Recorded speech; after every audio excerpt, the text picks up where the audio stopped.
درود به همگی، نیک مردنچه هستم و دوباره اومدم سراغتون با این ماجراجویی دیگه. این بار اومدم 4 روز تو جزیره هرمز کمپ کنم. فقط این سفر یه فرق بزرگی با بقیه سفران داره که این سفر مامانم هم همراهم هست. مامانم درگیر مریضی سخته و می‌خواستم بیام کمپ. بهم گفتش که بعضت میتونم پسش در بیام. من گفتم حتما، چرا که نه، بیا بریم تو دلش.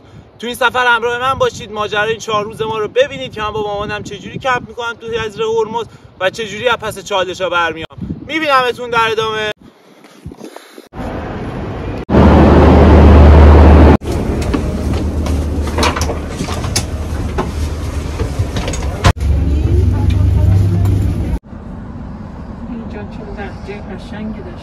سلام.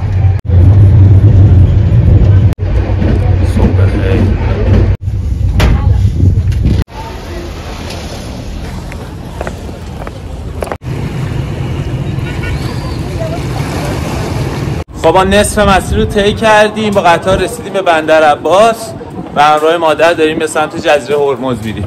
میبینمتون تو ادامه.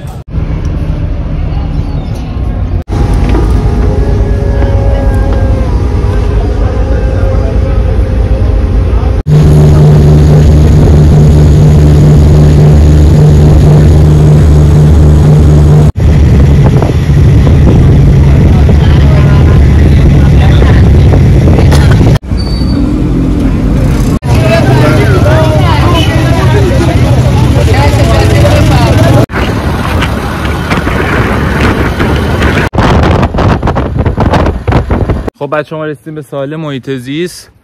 یه موتور کرایه کردیم تا اینجا اومدیم. حالا امشب که هوا بارونی و طوفان، احتمالا امشب رو تو آلاچیق کمپ کنیم که بارون اذیتمون نکنه. فردا رو میریم به سمت ساحلا. امیدوارم که هوا بهتر شه. ولی خبر خوب اینه که قبل ما یه خانواده اینجا آتیش روشن کرده بودن از اهالی هرمز. اتفاقا دوست شدیم با هم. الان میتونیم خیلی راحت نهار رو درست کنیم. سریع برنج بذاریم و فکر کنم یه بادمجون هم داشته باشیم، یه غذای خوشمزه مامانم درست کنه برامون تا این خستگی راهو ببره. اونجوری نیست حتما باید برم. درش هم هست، اصلا درشو برای نه اصلا یه بشقاب درش.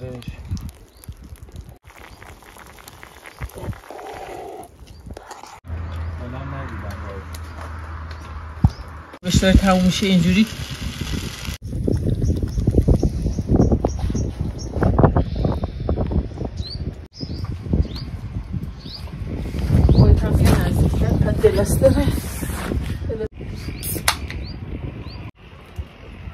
بریم تو همون به نظرم بخوریم.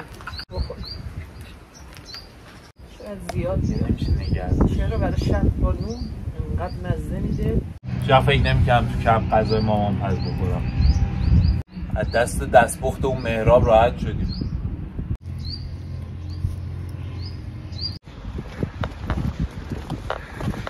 برم ظرفا رو بشورم اینجا لب ساحل و آب بردارم برای شب دریا.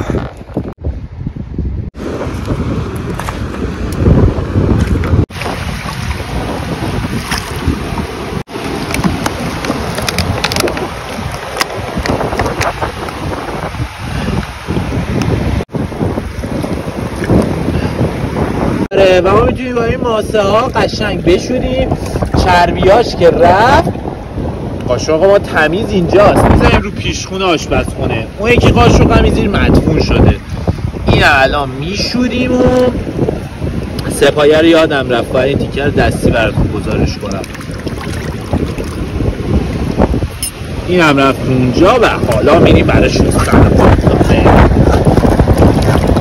یه اسکاچ و مایع ظرفشویی هست بچه، تو طبیعت همه چی پیدا میشه.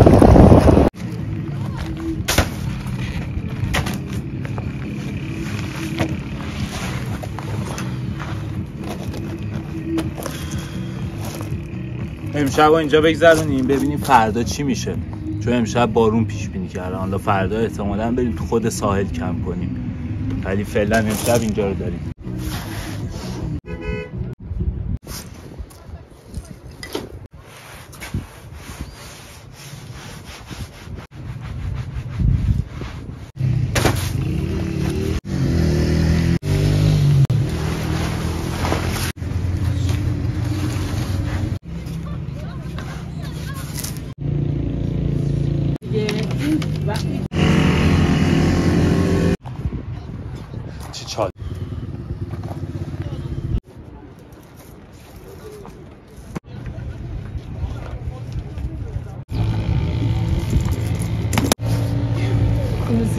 بیرونش. تو برو تو هر چی لازمه من بدم.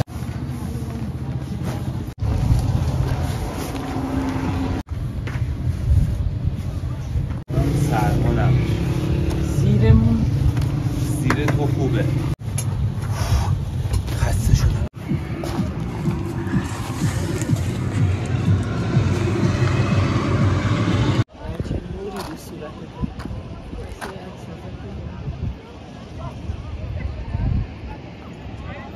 خب بچه ها کارهای کمپ تموم شد. کم کم داره غروب میشه که قشنگترین غروبای زندگیمه با یکی از عزیزترین آدمای زندگیم. و آره دیگه حالا بریم تو شب براتون تصویر میگیرم ولی بخوابیم اصل کار فرداست. امشب چون بارونه ذره حواسمون به خودمون باشه.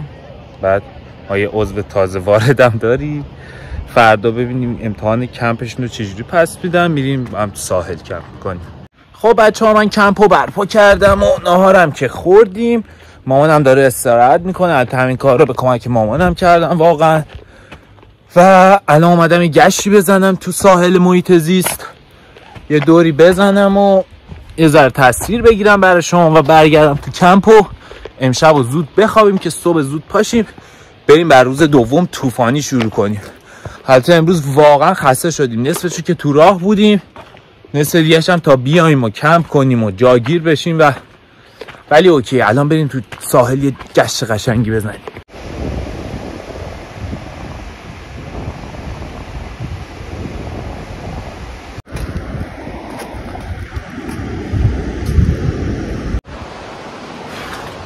بچه‌ها خیلی باحاله.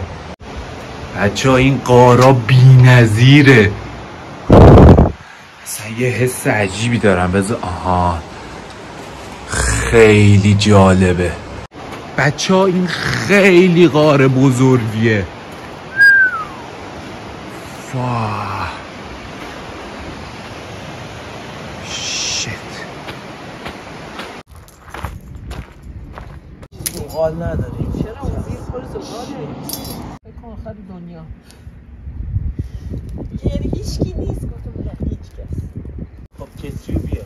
نه کتری رو الان ولش کن اکبر جان. مثل آتیشمون آتیشه پسر خوب.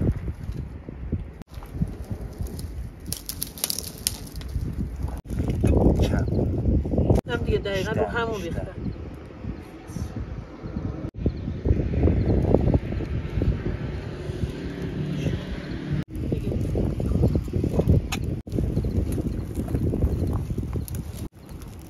آخه جور دیگه اون جوش نمیاد. کار کردم دستشو گرفتم. این برش داغ نه.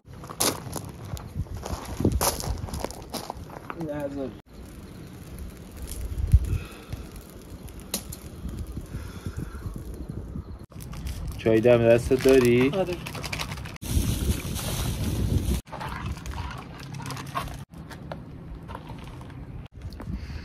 بچه این بادون زمینی آسیاب شده است. برای کوهنوردی و سفر عالیه.